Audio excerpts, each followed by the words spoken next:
Hi అండి. అందరు నమస్కారం. నా పేరు కిరణ్. ఇప్పుడు మనం మాట్లాడుతున్నాం బ్రహ్మముడి స్పెషల్ వీడియో.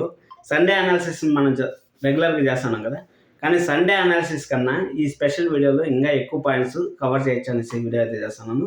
మనం సండే అనాలిసిస్‌లో మామూలుగా ఏం మాట్లాడుకుంటాం, అప్‌కమింగ్ ఎపిసోడ్స్ ఎలా ఉంటాయి, ఏమనే దాని గురించి మాట్లాడుకుంటాం కదా! ఇది ఆ వీడియో కాదు. అప్‌కమింగ్ ఎపిసోడ్స్‌తో పాటు మనకి ఎలాంటి ట్విస్ట్‌లు, ముందేం జరిగింది, ముందు కొన్ని పాయింట్స్ మనం మిస్ అయిన పాయింట్స్ అన్నిటిని ఒకసారి నెమరు వేసుకుందాం అనేసి, అలాగే చాలా సీరియల్స్‌లో లేనిది మనం బ్రహ్మముడిలో చూస్తాను అది ఏమని తెలుసుకోవాలనుకుంటే ఈ వీడియో అయితే చివరి వరకు అయితే చూడండి. అలాగే లైక్ చేయడం మాత్రం మర్చిపోకండి. First of all Brahmamudi fans అందరికీ సారీ. ఎందుకంటే నేను రివీల్ చేయలేదు, సీరియల్ బాగలేదు అనేసి మీరు అనుకోవచ్చు. అలాగే ఏం లేదు.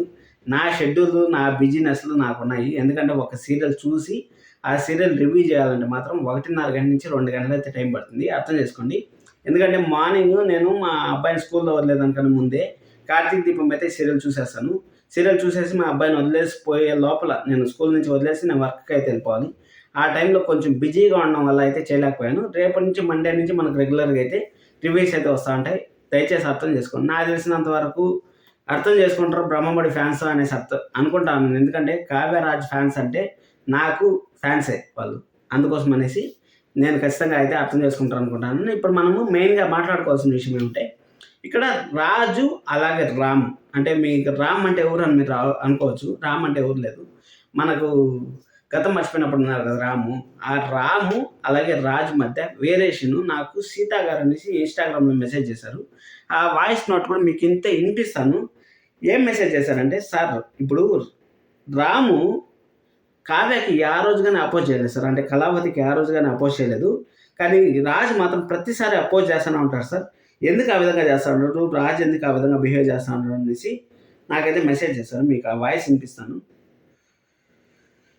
మీకు వినిపించిన అంటే మీకు క్లారిటీ వస్తుంది ఏం జరిగిందనేసి. 1 సెకండ్.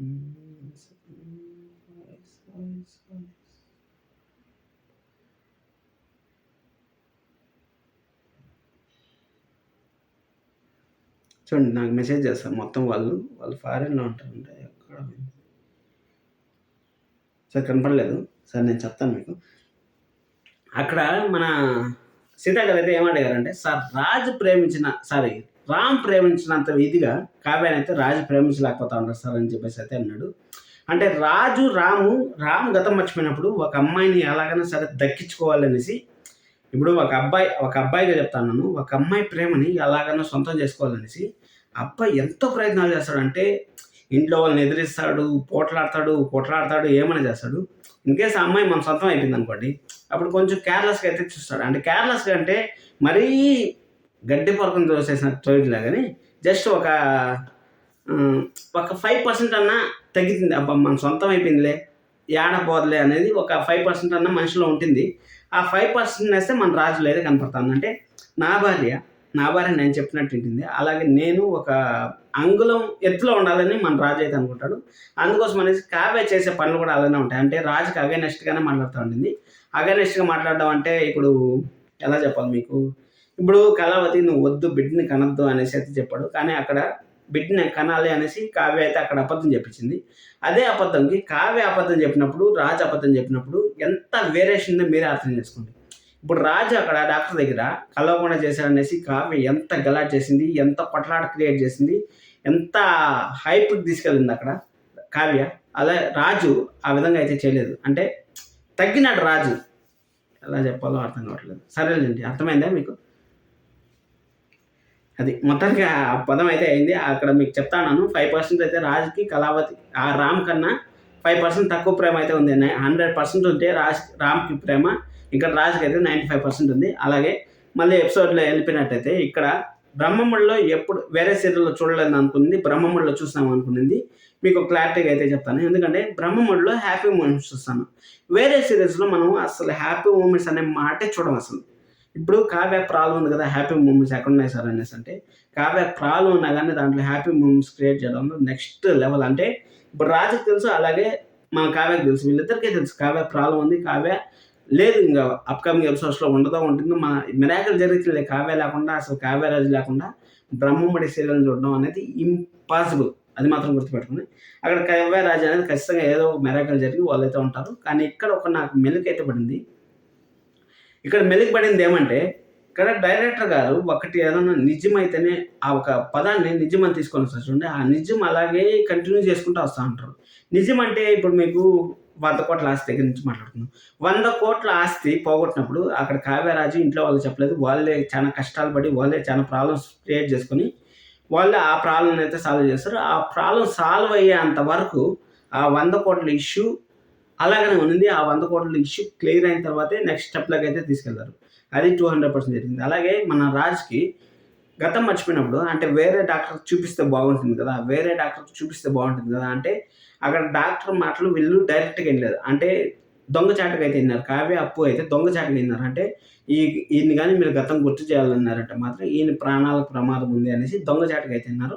ఎగ్జాక్ట్‌గా ఆ దొంగచాటుగా ఇన్న మాటలు అలాగనే కంటిన్యూ చేసుకొచ్చారు. కంటిన్యూ చేసుకొచ్చే ముందుకి మన డాక్టర్ గారు కావ్యకి ప్రెగ్నెన్సీ అయినప్పుడు మన రాజుకి నిజం తెలిసినప్పుడు అక్కడ రాజు కింద పడిపోయాడు.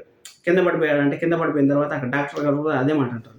నేను గతం గుర్తు చేయొద్దన్నాను కదా! మీరెందుకు గతం గుర్తు చేశారు అనేసి క్వెషన్ మార్క్ అయితే పెడతాడు. చూడండి 2 పాయింట్లు కరెక్ట్ అయినాయి. మూడో పాయింట్ కూడా సేమ్ టు సేమ్ ఇదే విధంగా జరిగింది. ఏం జరిగిందంటే కావ్య రిపోర్ట్స్ మారాయి అనేసి మనం ఎంతమంది కామెంట్స్ చేసినా, మనం ఎన్ని రివ్యూలు చేసుకున్నా గానీ, ఆ రిపోర్ట్స్ మారలేదు. రిపోర్ట్స్ నిజంగానే ఉన్నాయి అనేసి మరొకసారి అయితే నిరూపించారు. అంటే 3 సార్లు జరిగింది. అదిగో పులి అనేసి ఇప్పుడు మనం అంటాం కదా! దొంగతనంగా అంటే పిల్లోడు అరుస్తాడు. 3 సార్లు నాయన ఎళ్తాడు. నాయనెళ్లి పులి రాలేదు, ఏమీ రాలేదు. నువ్వు జాగ్రత్తగా ఉండు అనేసి. నాలుగోసారి నిజంగానే పులొచ్చినా గానీ, నాయన పులి నిజంగానే వచ్చిందని గానీ, మనమైతే నమ్మలేదు. అదే విధంగా ఇదేమన్నా ఉల్టా అవుతుందా? అంటే 3 సార్లు నిజం జరిగి, నాలుగోసారి ఏమన్నా అబద్ధం జరిగే ఛాన్స్ ఉందా? జరిగే ఛాన్స్ అయితే వెరీ హైగా ఉంది. ఇక్కడ పులి గేమ్ ఎలాగైతే ఉంది, పులి ఒక నాన్న, ఒక కొడుకు ఎలాగైతే ఒక గేమ్ సృష్టించారో అదే విధంగా 200% ఇక్కడ 3 సార్లు డైరెక్టర్ గారు గెలిచారు. నాలుగోసారి మాత్రం ఖచ్చితంగా మనం ఆడియన్స్ గెలుస్తామనేసి నాకైతే గట్టి నమ్మకం అయితే ఉంది. ఎందుకంటే అక్కడ 3 సార్లు నిజం చూపించారు. నాలుగోసారి మాత్రం అబద్ధం చూపించే ఛాన్స్ అయితే వెరీ హైగా ఉందనేసి నేనైతే గట్టిగా నమ్ముతాను. అలాగే రాహుల్ మారేదానికి చానా దగ్గర టైం అయితే ఉంది. ఎందుకంటే బూడిద రాసుకుంటే సన్యాసి రాసుకుంటే బూడిద రాలుతుందంటారు కదా! అదే విధంగా ఇక్కడ రాహుల్‌కి ఆ అమ్మాయి కీను ఏదో పేరు ఆ పేరు కూడా నేను 100 సార్లు విన్నా గానీ అసలు నాకు తిరగలేదు ఆ పేరు. మీకు తెలిస్తే కామెంట్ చేయండి. కుయిలి అనుకుంటా. కుయిలి అనే అమ్మాయి అక్కడ డబ్బుకి ప్రిఫరెన్స్ ఇచ్చిందే గానీ రాహుల్‌కి ప్రిఫరెన్స్ ఇవ్వలేదు. ఎవరికీ ప్రిఫరెన్స్ ఇవ్వలేదు. మీ అందరికి తెలిసిన విషయమే. అక్కడ రాహుల్ అయితే వేరే వాళ్ళని అంటే దుబాయ్ నుంచి ఒకరు పిలిపించారు. దుబాయ్ నుంచి పిలిపిస్తే ఆయనకి ఎక్కువ డబ్బుంది అనేసి ఆ కుయిలిని అయితే ఆ అబ్బాయికైతే షిఫ్ట్ చేస్తారంటారు. ఆ అబ్బాయికి షిఫ్ట్ చేస్తే ఇది ఎలా ఉంటుందంటే ఇప్పుడు నా దగ్గర ఒక 100,00,00,000 ఉందనుకోండి. నాకన్నా ఒక 200,00,00,000 ఉండేవాడు వచ్చాడనుకో వాడి దగ్గర జంప్ అయిపోతుంది. 200,00,00,000 వచ్చినా 300,00,00,000 జంప్ అయిపోతుంది. మొత్తానికి మామూలు బకరా అయిపోయి ఆ హోటల్ నుంచి 5 స్టార్ హోటల్ నుంచి తెప్పించడానికి 25,000, 30,000 ₹1 ఖర్చు పెడితే మనం ₹1000 లాగాలి వాళ్ళ దగ్గర నుంచి అనేసి ఆ కోయిలే వాళ్ళ మామతో వాళ్ళ భర్తతో చెప్తా ఉండడం మాత్రం కామెడీ అనిపించింది. ఎందుకంటే సన్యాసి అసలు రాహుల్ దగ్గరే ఏమీ లేదు. అలాంటిది మీ దగ్గరే ఏమీ లేదు. మీరిద్దరు పాపం లక్షలు ఖర్చు పెట్టుకొని రోడ్డున బయటపడడం వదిలేసి ఎలా కూలి అలాగైతే అది మొత్తానికైతే రాహుల్‌కైతే ఈ వారంలో నిజం తెలిసిన తర్వాత ఇంట్లో అయితే అందరికీ సర్ది చెప్పుకొని ఎలాగైనా సరే ఆ ఇంట్లో దిగ్గరాల ఫ్యామిలీ అంటేనే హ్యాపీ ఫ్యామిలీ. మంచోళ్ళు. చాలా మంచోళ్ళు. చాలా మంచోళ్ళు అసలు. ఎదుటి వాళ్ళు ఏమైనా చేసినా గాని అంటే వాళ్ళ పైన ఎన్ని యుద్ధాలు, ఎన్ని కుట్రలు చేసినా, ఎన్ని కుతంత్రాలు చేసినా గాని వాళ్ళైతే కదలరు, మెదలరు కాబట్టి వాళ్ళు చాలా మంచోళ్ళు వాళ్ళు బేసిక్‌గా చెప్పాలంటే. ఇప్పుడు ఈ ఆమెని ఎన్ని చేసింది. అన్ని చేసినా గాని తన బిడ్డ కోసం అనేసి అలాగనే ఉంది. అనామిక ఎన్ని చేసినా గాని వాళ్ళ కుటుంబం కోసం అలాగనే ఉన్నారు. సూపర్ అనిపించింది. అలాగే మన కనకం గారు సూపర్. అన్నీ సూపర్. అందుకే దుగ్గిరాల ఫ్యామిలీ అంటే మంచికి మారిపోయే ప్రయత్నం ఉందంటే మాత్రం ఖచ్చితంగా దుగ్గిరాల ఫ్యామిలీనే. సరే అని అది అయిపోయిన తర్వాత మన రాహుల్ అయితే మారి ఈ వారం అంతా పడుతుందనుకుంటాను. ఈ వారం అంతా పట్టిన తర్వాత రాజు అలాగే కావ్య ఎలాంటి యాక్టింగ్ అన్నాయని తగ్గేదేలే అన్నట్టయితే చేస్తా ఉంటారు. అసలు ఎంటర్‌టైన్‌మెంట్‌లో బ్రహ్మముడిని కొట్టే సీరియల్ లేదు. కానీ టీఆర్‌పీ రేటింగ్ తగ్గుతా ఉందంటే కామన్ ఆడియన్స్ లేరు బ్రహ్మముడికి. ఫ్యాన్స్ మాత్రం యాజ్ టీజ్‌గా అలాగే స్టక్ అయినారు. అలాగే జియో హాట్‌స్టార్‌లో ఇప్పుడు కూడా టాప్ 3, టాప్ 4లో అయితే ట్రెండింగ్‌లో అయితే ఉంటుంది. అది మాత్రం 200% రైటు. అందుకోసం అనేసి బ్రహ్మముడికి అంత ఫ్యాన్స్ అయితే ఫస్ట్ క్రియేట్ అయిన ఫ్యాన్స్ ఆల్రెడీ జియో హాట్‌స్టార్‌లో చూస్తా ఉంటారు. అలాగే కామన్ ఆడియన్స్ 1 పీఎంకి చూసేవాళ్ళు కూడా చాలా మంది అయితే ఉంటారు. వర్కింగ్ ఉమెన్స్ ఉండడం వల్ల బ్రహ్మముడికి అయితే రావట్లేదు. మళ్ళా ఇంకా అసలైన మ్యాటరు వస్తూ ఉన్నాను. ఇంకా శ్రీమంతం కూడా 2 మంత్స్ లేటర్ అని. సో లేకపోతే అదేవిధంగా క్యాలెండర్ ఇలా లేపితే చాలు క్యాలెండర్ని. మంత్ లేకపోతే అదే ఆల్రెడీ 6వ నెలకైతే వచ్చేసింది. 7 మంత్లో ప్రెగ్నెన్సీ వాళ్ళ మన చెప్పారు కదా, మన ధనలక్ష్మి గారు, సారీ, మన రుద్రాణి గారు చెప్పారు కదా. రుద్రాణి గారు ఏం చెప్పారు, ఇక్కడ మాకు 7వ నెలలో మాకు శ్రీమంతం చేస్తారు, మాకు అంగరంగ వైభవంగా చేయాలనేసి స్వప్న విషయంలో ఒకసారి చెప్పారు. మీకు గుర్తుందో లేదు, అక్కడ స్వప్న విషయంలో చెప్పారు కదా. ఇప్పుడు కూడా 7వ నెల కావ్యకైతే 7వ నెల అయితే అడుగుపెట్టింది. ఎందుకంటే 5 మంత్స్ కంప్లీట్ అయిపోయి 6 మంత్స్లో అడుగుపెట్టింది. 6 మంత్స్లో అడుగుపెట్టిన తర్వాత ఇప్పుడు రాహుల్ మార్చడానికి వాళ్ళు ప్రయత్నాలు చేస్తున్నారు. రాహుల్ మార్చుకొని ఇంటికి వచ్చే కొద్దికి 7వ నెల అయితే పెట్టింది. 7వ నెలలో అయితే శ్రీమంతం అయితే కావ్యకి అలాగే అప్పుకి అయితే అంగరంగ వైభవంగా అయితే జరిగింది. అంగరంగ వైభవంగా జరిగిన తర్వాత ఒక 2-3 రోజులు హ్యాపీ ఎపిసోడ్స్ అయితే ఉంటాయి. తర్వాత ఏదో ఒకటి కొత్త సమస్య అయితే వస్తుంది. అంటే ఆఫీస్కి పోతా ఉండదు ఇప్పుడు రాజు. ఆఫీస్లో ఏదైనా కొత్త సమస్య వస్తుంది.